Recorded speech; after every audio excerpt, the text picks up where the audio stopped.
A lot of previous work on robotic hands focuses mostly on the fingers, and they don't actually look at the robotic palms or even any sort of palms. And even when they do, they actually only put in low resolution sensing, or they have something that isn't really a compliant structure. But our human hands themselves are compliant structures, and actually when you press something against your palm, you'll feel that your palm itself is deforming a little bit.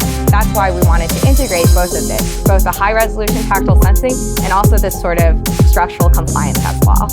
Like human hands, we wanted to be able to build a robotic hand that's able to better envelop or grasp an object without actually failing. And so one of the issues with rigid robotic hands is that without a palm with any sort of compliance or actuation, a lot of times when you do an enveloping grasp, you actually can't grasp the object really well unless you're relying on the fingers. So for here, where we have this sort of structural compliance and also this material compliance,